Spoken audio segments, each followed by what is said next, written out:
Hello, everybody. Welcome to Lecture 18. Um, we're getting down to the last couple of days. So today I'm just going to finish up talking about the Mother Tree Project and some of the results from that point to nature-based solutions.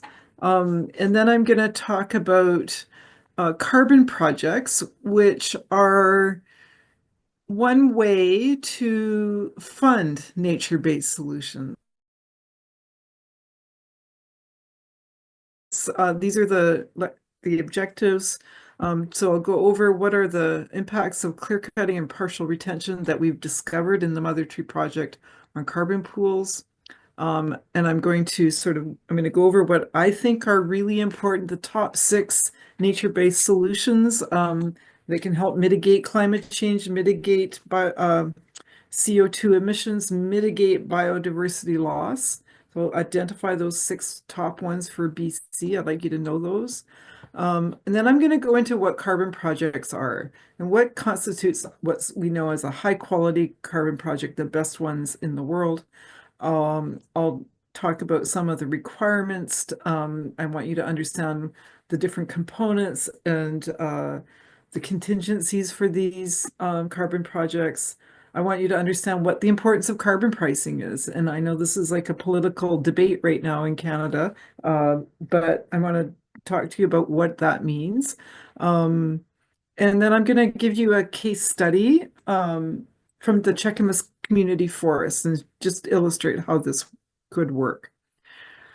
Okay, so last time I was talking about the Mother Tree Project, and I gave you this map, so I'll just go over this again. The Mother Tree Project is basically a climate change project, and it's looking at alternatives to standard forestry practices that can help possibly improve the situation with climate change that could mitigate increased carbon emissions from forestry, increase sequestration of carbon to try to mitigate, and then how to adapt to changing climate.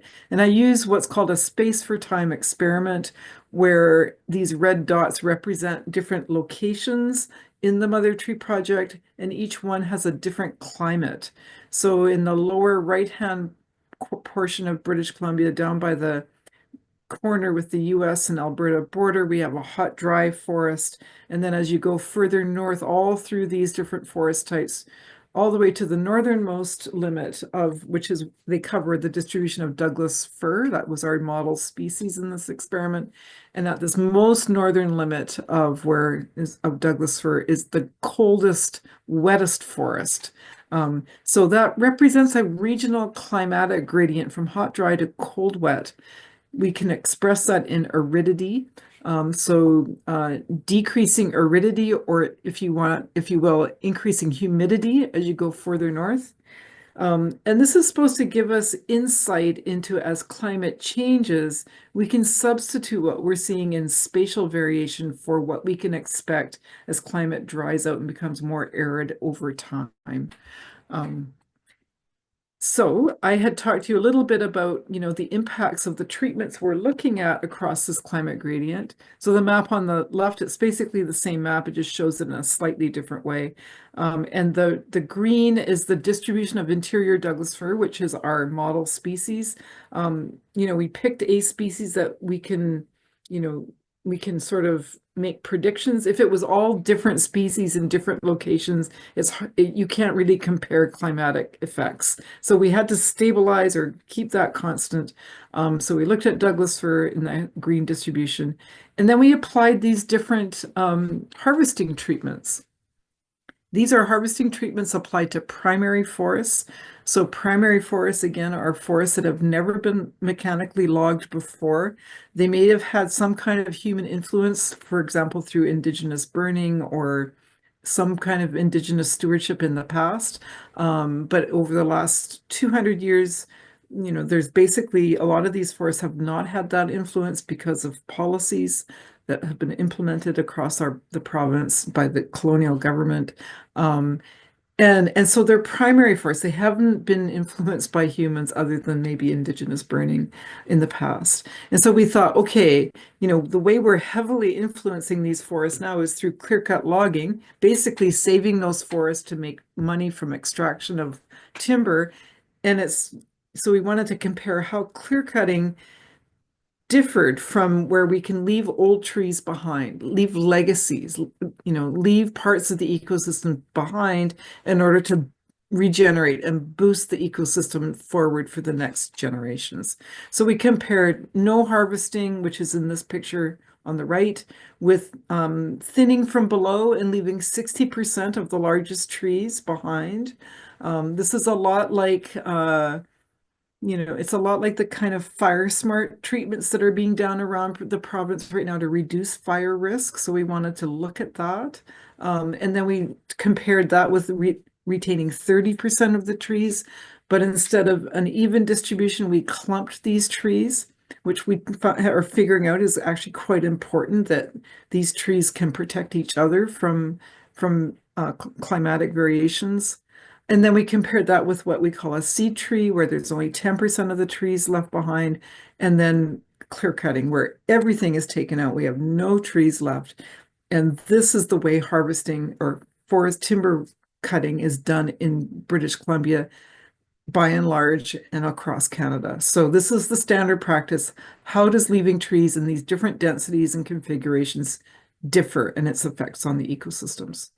Okay, and I talked to you about the impacts on biodiversity at the end of the lecture last time. And I said that, the biggest impacts are actually what happens on the forest floor. So the lichens and mosses that are normally in a primary forest basically disappear with this kind of practice.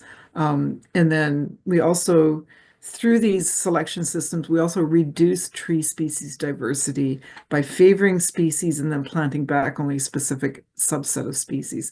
So those are the two major functional groups of plants that change as a result of this kind of practice. And I gave you that last time.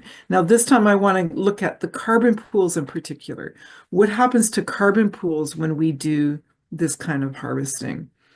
And so here we have, this is measurements that we took across all these different sites in the Mother Tree Project, basically 9 forests, and we just averaged them all, and we said, what was the average impact of clear cutting versus seed tree versus small patch retention, the 30%, the 60%, and the uncut control.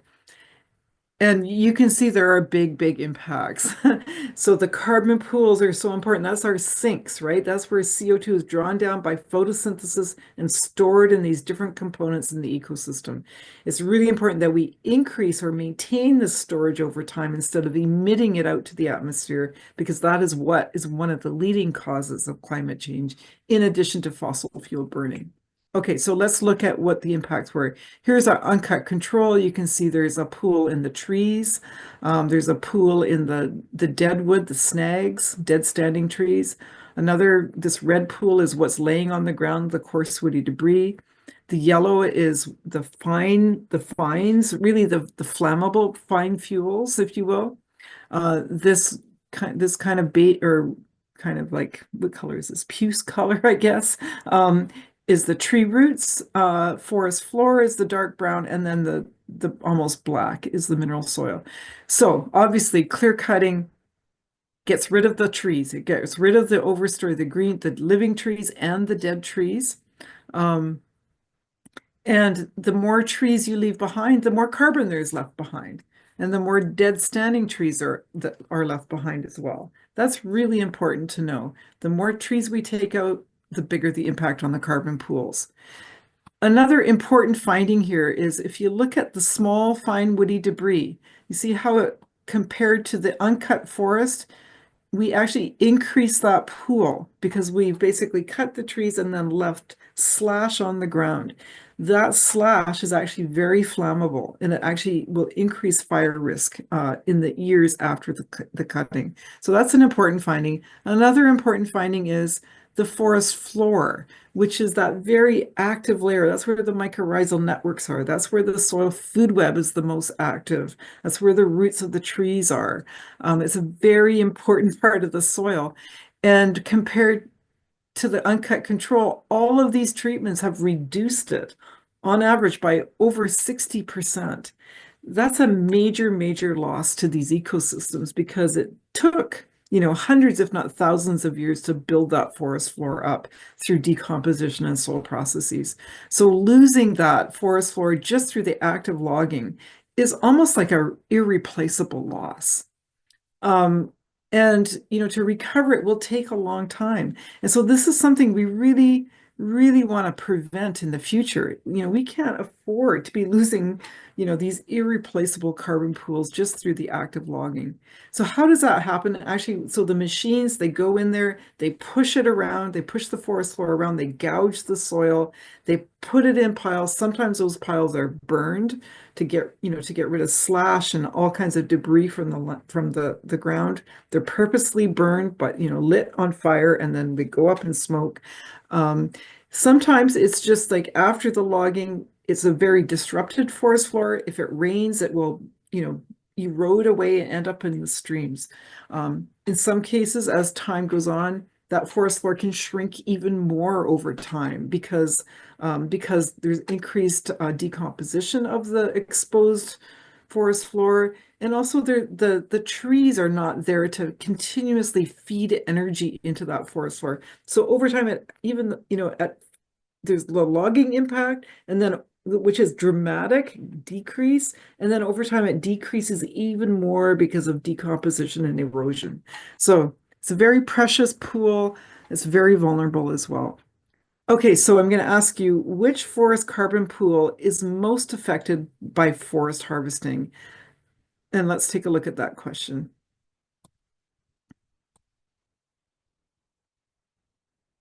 Okay. Okay, so if we look on balance at biodiversity and just carbon stocks, and we can sort of figure out what kind of a system might be better, compared to clear cutting as we move forward. If we're trying to protect biodiversity, we're trying to protect these carbon pools. And this figure just shows the two most vulnerable groups, which are the trees and the forest floor. And if we look at how do we protect these pools the most, what would we do? Well, the first thing you can say is, well, actually leaving the forest uncut is probably the best way to go. Of course, we might be weighing off different hazards. A lot of these forests, because they haven't been tended, or there's been no cultural burns for the last 100 years, that fuels have built up in the understory. And so we can go and thin them out, just like in our 60% retention. And we can see if we do that, we can actually protect a lot of those pools. So 60% retention seems to be a good way to go. But what that magic number is, when you balance things like carbon and regeneration and biodiversity, it's going to vary from place to place. So it's not a one size fits all, but it is a good rule of thumb that the more trees you can leave behind, the better you can protect all these other coarse filter, if you will, ecosystem values. Okay, so this is looking at fire hazard, and you can see, as I explained, the control has got a fairly low fire hazard rating, but as you cut the forest and reduce the carbon pools and lay it on the ground, basically the fine slash ends up on the ground, and you can see that the fire hazard increases as you go more intensively with your harvesting impacts. So again, compared to the control, the 60% is the best for reducing fire hazard. And, I was talking to a fire ecologist lately, and that 60% retention treatment actually reduces the hazard on the forest floor, but it also reduces, when you thin from below, the ability for fire to ladder up into the crown of the forest and then move from crown to crown to crown. So it really is a very effective method. Okay, so on balance then, if we look at, what are these nature-based solutions that are which are aimed at mitigating climate change, mitigating CO2 emissions, and helping us adapt to the fact that the things are changing. And I've got a list here that I think comes out of on balance, all the work that we've been doing, and I think this is reflected in the nature-based solutions proposed by the IPCC, the International Panel on Climate Change, as well as for Canada specifically, as expressed by Drever et al. So the very first thing is, and this is in addition to, getting people back on the land, getting people out in the forest, Indigenous people able to steward their forests without interference, without, extractive industries taking away the trees and taking away the water and taking away the fish, but actually, practicing their knowledge system so that they enhance these resources. That's the first thing. And then beyond that, the other most important from a forestry perspective is to protect what we have left of primary forests, so forests that have never been cut before, because that's where we have the biggest carbon pools, we have the highest biodiversity, we have the lowest fire hazard. So protect those remaining primary forests and protect any old growth forests. I know Dr. Holt defined for you last time what is the difference between these two things. Old growth forests are really just old forests that meet certain criteria for age. On the coast, it's 250 years old. In the interior ecosystems, it's 140 years old. Those are considered old forests. Those all need to be protected as well. Primary forests, they might not meet that age criteria, but they have never been harvested before. So number one, protect the forests that remain. Two, to reduce the cutting of forests. So these kind of go hand in hand. One is the opposite of the other, but just to emphasize that this is going to require that we reduce harvesting of timber from the land. This is going to take a big adjustment in our economies. But as I'm going to show you a little bit down the road in this lecture, is that if we change how we value these ecosystems, instead of valuing them for 2x4s and extracting trees, and value them for the very life support systems that they are, for their ability to sequester carbon, to store biodiversity, to clean the water, to provide clean air for life. If we value that, it's not that hard to change that economy around. So I'll explain that in a bit. So, but we can reduce forest harvesting and still have an economy. But this is an important, essential second point. The third one is where we do harvesting, it should be only in second growth forests, so not primary or old growth forests, but second growth forests that have been affected before, and to use improved management. So, and what I mean by that is leaving trees behind. No, don't take everything. Do the honorable harvest, as Robin Wall Kimmerer talks about. Number 4, restore planted forests. So the plantation forests are in very poor condition by and large in British Columbia. They need to be restored so they're diverse and productive again. And number 5 is to reduce fuel loads around communities specifically so that we can protect communities where people live, but not affecting the entire forest landscape, but very strategic surgical treatments that protect. So I'm going to show you some pictures of this. So number 1, again, I'm going to go over this again, protect primary and old growth forests.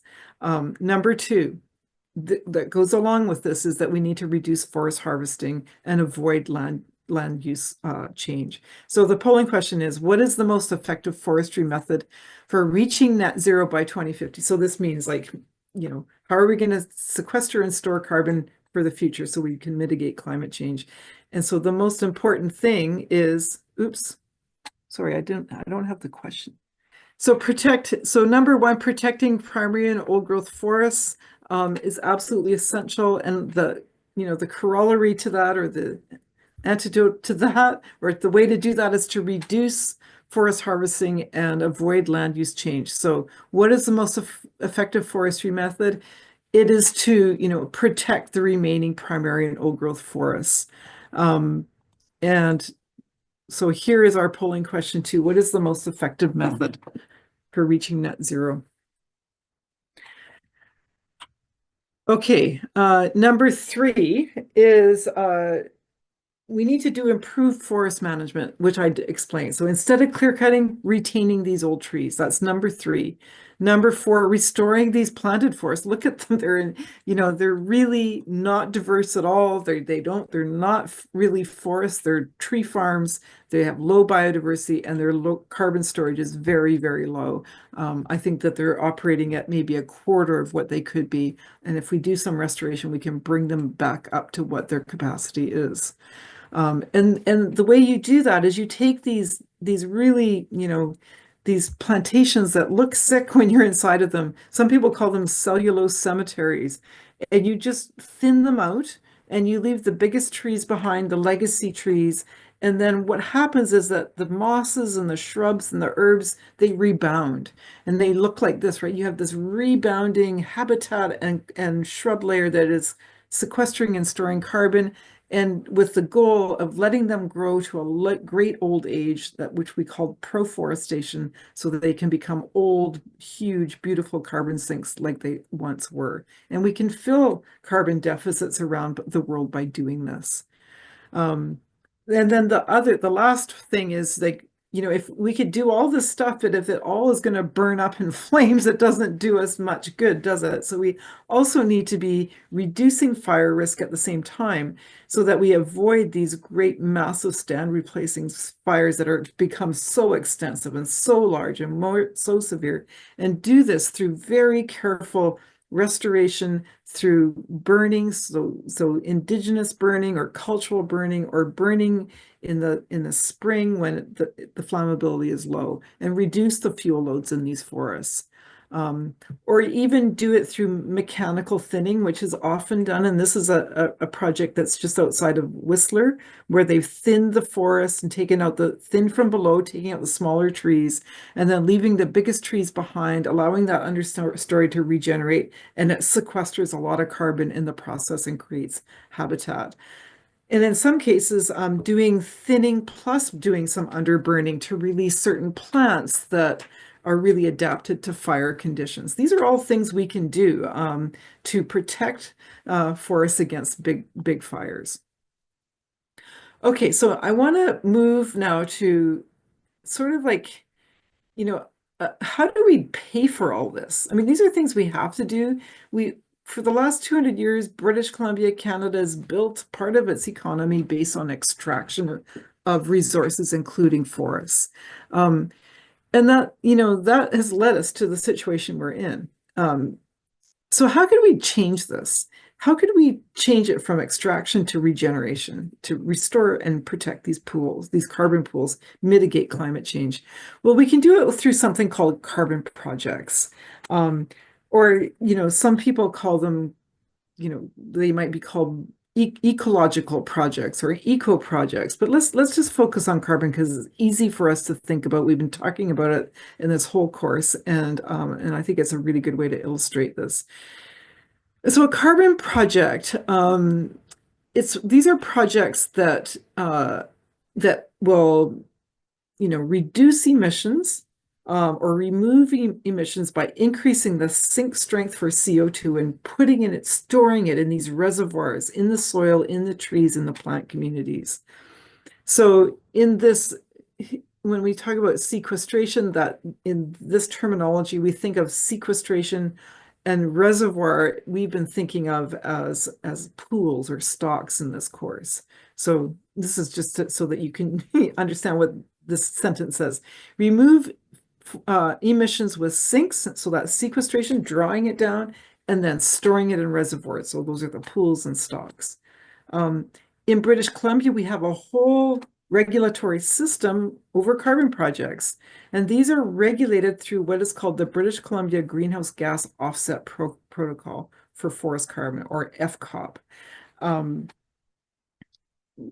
So how does this work? Let's see. How can I? Okay. So the carbon project is what you might think of as a transition to a new economy, one that's based on regeneration instead of exploitation. This figure is kind of hard to look at, but basically what this is telling us is that high quality carbon projects require there's a lot of added things that need to go into it, right? If it's to be really successful at making a healthy forest, tending a healthy forest, making sure that those carbon pools are intact and growing and doing the good job of filtering out CO2 from the atmosphere, filtering out water, having homes for animals and so on, that not it's not just a magical thing. It's actually a way of doing, doing work in the forest. And what people have determined globally is based on the fact that, indigenous people who have got a way of seeing the world, which is really based on respect for the land, and looking after the land and ensuring the land is healthy, not exploiting it, but ensuring it's healthy and actually grows and becomes more wealthy and healthy over time. That way of seeing the world, these are two quite opposite ways of looking at the world, right? One is about generosity and health, and the other one is about scarcity and exploitation. So these carbon projects are putting a greater value on this side of the equation, where we look after these ecosystems to increase their health and storage capacity. And so it says anything that is led by Indigenous people who have that worldview, that those are higher quality carbon projects. Okay, so that means that they're more assured to result in healthy ecosystems with big carbon storage capacity.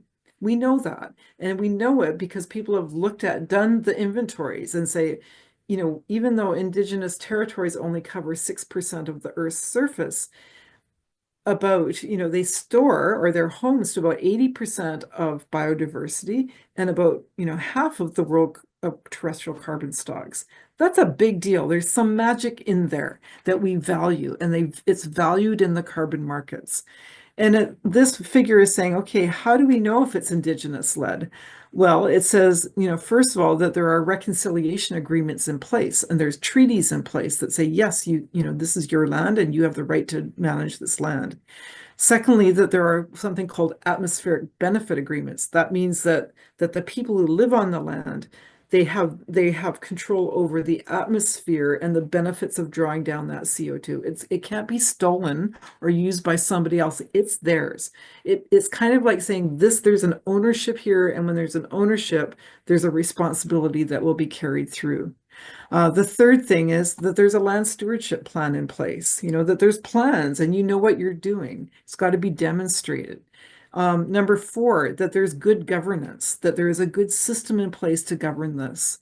Number five, that there's a stewardship society that oversees and makes sure the governance is followed and these plans are followed.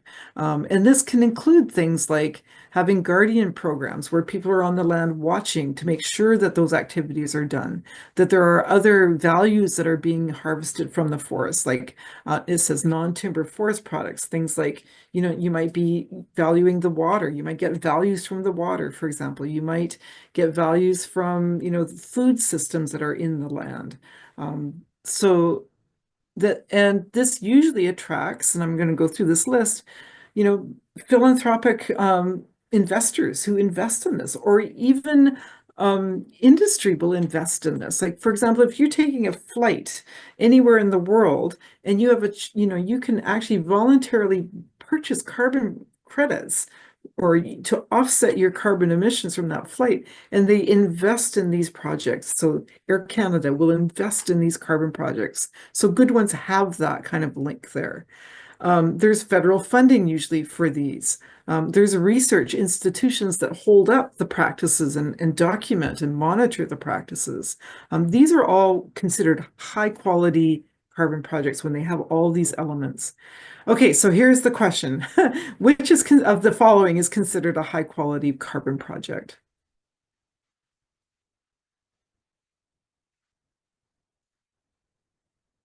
Okay, good. So the answer was C. Um, all right, so let's go on and talk about, where are we at in Canada? In Canada, until the last few weeks, we've had mandatory compliant carbon pricing in place. Um, And that carbon pricing has set a value on carbon. If you sequester it and store it in ecosystems, you can actually earn money from that using that compliance carbon pricing across Canada that's been regulated and legislated across Canada. Or if you don't do it and you emit carbon, you can be taxed at a certain price. So that's what, when you hear about the carbon tax or the carbon price in Canada, it sets a value on carbon. Um, in this election right now, because of all these world forces going on and what's going on south of the border, and it's become an election issue or a wedge issue, carbon pricing is being axed. But I would venture that it's actually a good thing for mitigating climate change. And then my guess is that as we move forward, we will figure out ways to better represent carbon pricing in the marketplace. It's not a done deal. But I'm going to demonstrate to you why it's a good thing for dealing with climate change. So when you put a price on carbon, it actually incentivizes transformation, right? If you put a price on carbon, and you can earn money from storing carbon, you will do that and earn money and create an economy. Or if you pollute with too much CO2 through oil and gas or land use change in forestry and so on, you will be taxed on that. When those mechanisms are in place, it changes market behavior and it changes the behavior or the practices that happen on the land. There are carbon pricing, emerging all over the world. The US doesn't have it. Canada has had it for the last almost 20 years. We just axed it. My guess is that it'll be coming back in some form or another. In Europe, there is carbon pricing that's already implemented, and it works. It actually changes behavior of people. In Canada, until recently, we were, the regulated carbon price was increasing. It was legislated to increase over time, and that's a good thing because then, again, it just better incentivizes good land management that will increase carbon sequestration and stocks. Um, so, and the revenues from carbon have been increasing over time. And those revenues in Canada were always, sent back to the people. We would get checks in the mail from all the carbon that was sequestered. Of course, that's going to stop now, but it was a good cycle that actually changed our behaviors. Okay, you can learn more about this. I've got a little reference down here, but I encourage you to learn about these things. So let's just look at what we had until recently is that, we had this legislated carbon tax. And right now we're at 2025. And every year that carbon tax or carbon price is going up and up and up. So 2025, it was we were supposed to be at $90 or $100 a ton. By 2030, it was going to be at $160 a ton. In 2025, we've now decided we're not going to do that anymore. But the more the price goes up, the more the behavior is changed.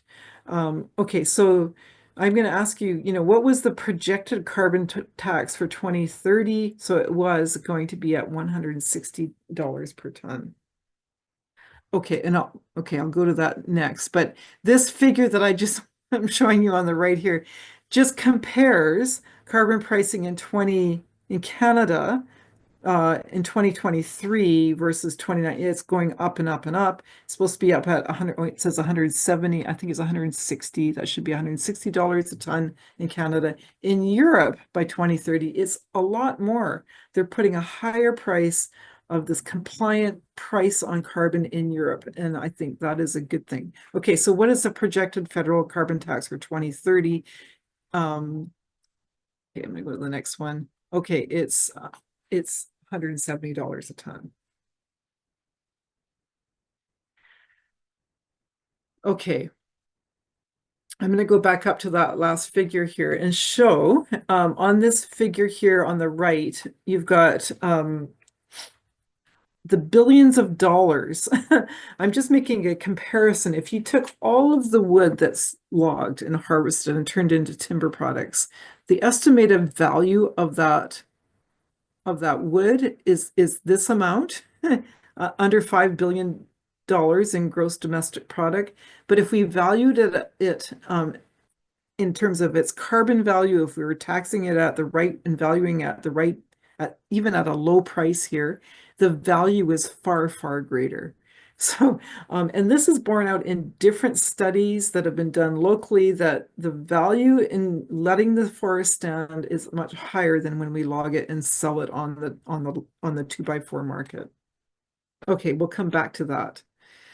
Okay, now so let's look at FCOP in particular. So this is the carbon protocol for British Columbia, and I'm just going to go over some of the things, the criteria for this. So the first thing is that in order to create a carbon project, which people are doing, right? The whole Great Bear Rainforest is in a carbon project, and that's a good thing. There's different indigenous protected and conserved areas that have carbon projects, and they're all about motivating to protect the forest for increasing carbon pools and reducing climate impacts. So in order to be an eligible project, it has to be on Crown land or public land or private land, or land that is in a secure ownership or treaty.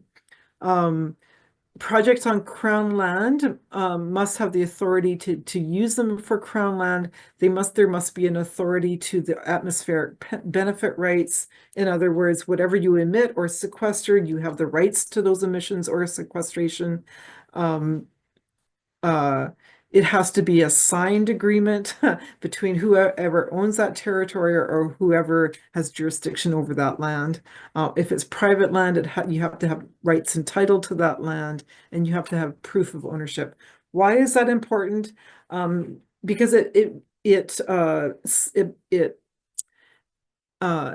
centers it on responsibility and rights, and that somebody cannot come and log your land, for example, if it's not your land. You have ownership over the rights to that land, and therefore you are regulating what's happening on that land through your ownership.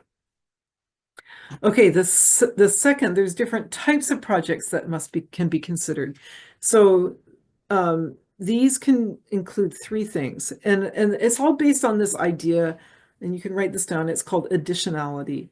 So additionality means that anything over and above what the land will do all by itself, if you add carbon onto that, if you increase sequestration and storage on top of what's naturally done on the forest, it can be considered for a carbon project. How do you do that? Well, you can have a forest that had been denuded of forest, or a place that never had a forest, and you can afforest or reforest. So you can add forest back in. So that's an additional ability for the land to sequester carbon because you've added a forest to it. Or you can do improved forest management and conservation. So you can do the thing that I was talking about in the Mother Tree Project. You can do partial retention and leave old trees behind. You can fertilize the forest, which will increase its carbon sequestration capacity. Although there are some caveats to that, in that fertilization also has some unwanted side effects and costs energy to do as well. But but that's one thing. You can improve utilization. So that means, like, when you're going to harvest a tree, you actually put it into things like long-term storage products, and you don't waste things. You can increase the rotation age, and that's what we call proforestation. Let it live longer, sequester more carbon into the future. You can increase the amount that goes into long-term storage products. So these are all qualify as carbon projects. Or the most important thing is you can avoid conversion. So this gets back to that IPCC #1 priority, is to prevent the conversion of forests to non-forests in the first place. Leave it as a forest, let it be a forest. Okay, so, and this additionality thing means that whatever you do to that forest, if it's in addition to what you would do as the baseline. So in addition to business as usual. So if your business as usual, which is in British Columbia in the working forest, is to cut down all the forest, right? All the working forest to make 2x4s. And you said, wait a minute, I'm not going to do that. I'm going to save this forest for carbon projects. That is an additionality to business as usual, which was to cut down the whole forest. So every time you go to save a forest, you can actually sell those credits on the marketplace because you saved the forest. It's an addition to the baseline. So it's anything that, so look at these points here. Additionality considerations state the project must demonstrate that they exceed business as usual considerations. They might also exceed regulatory requirements. What does that mean? So, the baseline in forestry is that you just have to plant a forest after it's been harvested. But let's say you increase the biodiversity of that forest and you sequester more carbon as a result. That also, you can earn money from doing that through carbon credits. Okay, let's see. So I think that's all I want to say here is just knowing that it's over and above what is the baseline. So polling question 5 is, why is the concept of additionality important in carbon projects?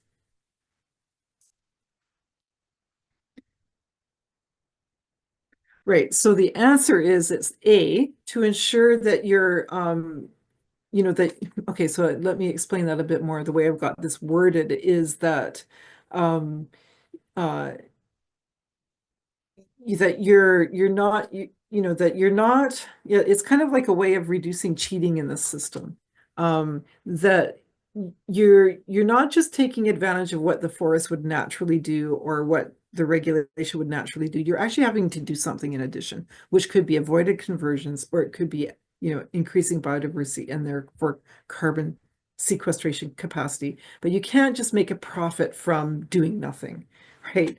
You can make a profit from doing something in addition. Okay, so the answer is A, to ensure profits can't be made from nature's business as usual. Okay, now let's just illustrate this a little bit more. So here in this figure, we've got uh, carbon sequestration over time. It's called the baseline, which is the red line, and it goes up and down. You might have, some years are, sequestering more than other years, but that's basically, the baseline. That's what it's at. It's what nature provides for us. Is the baseline. Your carbon project, which is the green line, will increase the amount of CO2 that's being sequestered and stored. So the green line is the project. And so the amount that's available for earning money from carbon is what's the difference between these two lines. Okay, that's the earnings that you've made. That's what you can sell on the marketplace and earn money from that, from avoided conversion or increased forest management or fertilization or whatever you're going to do to increase sequestration capacity. Okay. How do you measure this? Well, you have to measure it. So this is an important part of carbon projects is you can't just like say that it's doing that. You actually have to go and measure it. And so there are there are guidelines on how you do that and how you report that.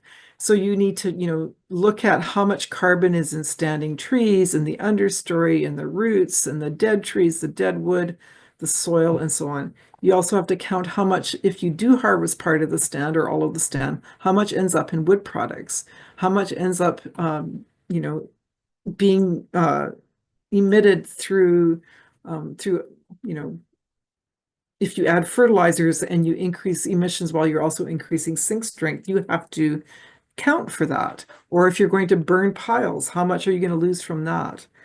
So you have to add these things up and you have to be able to validate them and show like an accounting sheet, right? Like a receipt. This is what I did and this is what I sequestered. So that's an important part of this. Okay, now there's lots of things that can go wrong. This whole thing. We're dealing with ecosystems that aren't completely predictable and things can go up in smoke all of a sudden. And so these carbon projects try to take that into account. And so they have deductions that are deducted from your earning ability. Okay, so these deductions are sort of like an insurance to make sure that we're getting what we paid for, or the government or whoever is buying your carbon credits are paying for it. So there are certain deductions that are made from your profit. So one of them is for something called leakage. And leakage is where you might do a carbon project, on Vancouver Island, but if it means that you're going to be cutting more wood over in the Rocky Mountains, in lieu of that, that's a leakage, right? It's just leaking off to some other source somewhere else. And so there's automatic deductions in carbon projects for leakage for that. If the offset doesn't work and it just leaks somewhere else, you pay for that or you deduct it. And that's usually around 10%. There's usually a percentage deduction for leakage possibilities. There's also deductions for something called contingencies. So contingencies are, what if your forest that you've been sequestering and storing carbon in, and it's part of your project, it lights on fire and it burns down. This happens, right? It happened in Oregon not that long ago. Beautiful carbon project, a wildfire went through and it went up in smoke. So these contingencies for such disasters are actually added into deducted from your carbon price. So what it does is it says it's trying to take into account the case of reversals. So reversals are where instead of sequestering, it goes up, you emit instead. That's called a reversal. So there's a deduction for that. It's probably between 10 and 20%.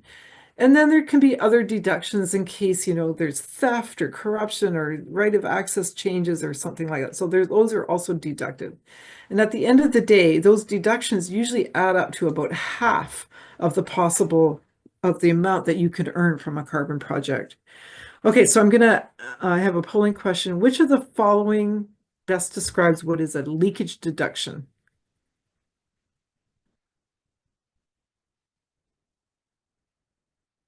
Oops, I've got two A's, a B, C, and a D. But the answer is the middle one, to account for an increase in CO2 emissions elsewhere. So if you put B, you got it right. Good. Okay, so here's just a figure then that illustrates this again. Here's the baseline, the red. So that's, business as usual. And then there's a deduction here. There's one for leakage. There's one for contingencies. There's one for other things. These add up to about 50% of the price. And then the green is what you can collect. If you've increased sequestration and storage, and after your deductions, that's the value you can collect for your carbon project.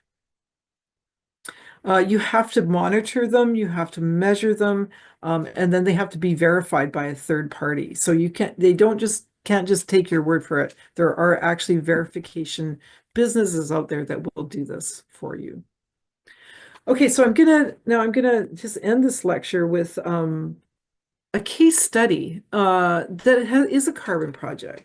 And I'm just going to show you how it's worked. It's a very good story and very positive. So this is the Cheakamus case study. The Cheakamus Community Forest is a collaborative association between two nations, the Squamish Nation and the Lillooet Nation, and the resort municipality of Whistler. So Whistler community just north of Vancouver.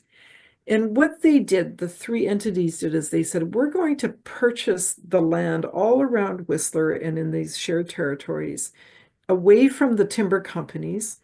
And we're going to not cut the timber like the timber companies were going to do. And instead, we're going to save that land and we're going to put a carbon project on it. And we're going to earn money from carbon instead of cutting the forest down.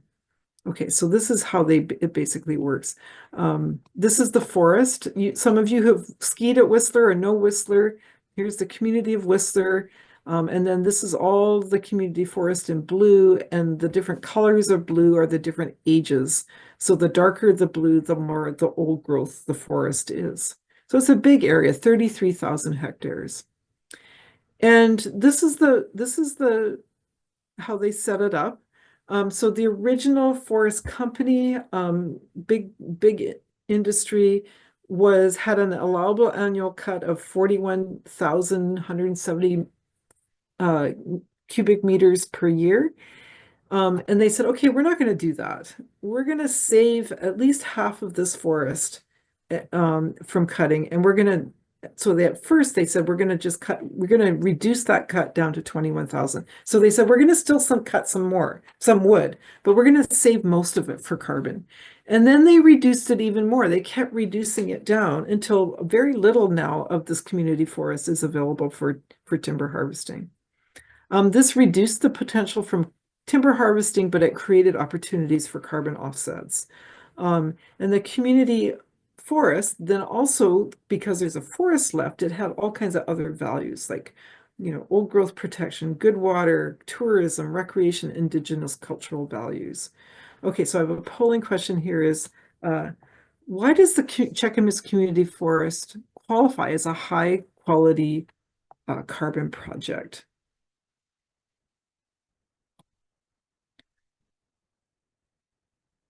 Okay, so I'm going to tell you what the answer is. Again, I've got A, B, C, D. Sorry about that. It's business as usual was reduced. So this is why it qualified as a carbon project, because instead of cutting the forest down, we said, we're not going to do that. We're not going to do business as usual. We're going to save it for carbon instead. So that's why it qualified. An added benefit of saving the forest for carbon, it is also protect species at risk. So in these forests, there's spotted owls, there's goshawks, there's marbled murrelets, there's grizzly bears, ungulates. All of these things were, their risk of going to extinction is lowered because the forest wasn't going to be cut. Okay, so then what we did is we went in, or they modeled out, sorry, what the carbon value would be using Canadian carbon taxing system if we did different, under different management scenarios. And so we modeled out what the value would be for timber and for carbon based on these different scenarios. So one is, what if we just left the forest, we didn't cut anything, what would be the value in timber and carbon? Or what if we clear cut the forest, like that was the original base case? If the industry continued as it always did and cut down the entire forest, what would it be valued? And it would be very little carbon and a lot of timber value. Or what if we just reduced the harvest? We still did a lot of clear cutting, but we reduced the amount to a lower baseline. Or that's number 3. Or what if we did some partial harvesting? So this is like the 30% treatment we did in the Mother Tree project. We just leave clumps of forests and we just harvested in second growth forests. What would be the value in carbon and timber? And finally, what if we did a partial harvesting? So sort of like our 60% retention. What if we applied that technique? What would its value be? And then we used a model and modeled out what the carbon stocks would be under these scenarios. So you can see over time, over the next 100 years, if we just left the forest as a full forest conserved, this would be the carbon pools increasing over time. If we did selective harvesting, leaving 60% or 50% of the trees behind, these would be the carbon stocks increasing over time. So leaving a forest intact is the best for carbon overall, as long as it doesn't burn down. Or what if we just harvested in second growth and did this partial retention harvesting, taking out, leaving 30% behind? Or what if we clear cut everything, but at a reduced rate? Or what if we continue down the industry path of just cutting the whole thing down? We would be losing carbon over time. So these are vastly different outcomes and projections over the next 100 years. Obviously, from a total carbon sink and reservoir situation, the best case scenario is to leave the forest intact. So here's our polling question. Oops. Great. So the answer is A, full conservation. Okay, so let's look at when we actually apply real prices to this. So we applied a price, $170 a ton. So this would be the 2030 price that would have happened until we changed the laws in Canada of the value of carbon. Netted down for leakage, for harvested wood products, any contingencies in case the thing burnt down. We netted all that out, deducted that out. And then we looked at the coastal log market and said, what would be the value on the log market if we went for the portions that we cut, and then we applied a discounting rate as well. And so in the base case where we're cutting the whole forest down, the blue is the value that we would make from timber. So this is where there's no carbon values left. It's just timber, and we're going to sell it on the market. This is how much it would be worth. Or if we did the partial cutting scenario, so this is where we left 60% of the forest behind, then the green is the value we would get from the thinnings that we did, but the orange is the value that we would get from the carbon that we were able to save and enhance over time. In the middle scenario is where we just harvested 30, we left 30% clumps in second growth only. So it didn't do as well as the base case. But the important thing here is that if we did this more careful, improved management, we would actually earn more money, a little bit from timber, from the thinnings, and we would earn quite a bit from the carbon stocks for everything that we saved that we didn't cut down. Okay, so this assumes that the only way you can make money, is through the sequestration, the carbon pools. It doesn't actually tax you if there's any emissions. So this base case didn't pay anything because there was no taxing on emissions. And that has been what's been going on provincially. But what if we did tax those emissions, right? What if we tax that 70% that's emitted as a result of harvesting the forest? It changes the everything, actually. So if you can earn money from sequestration and storage and get taxed for your emissions, the base case suddenly doesn't look so good.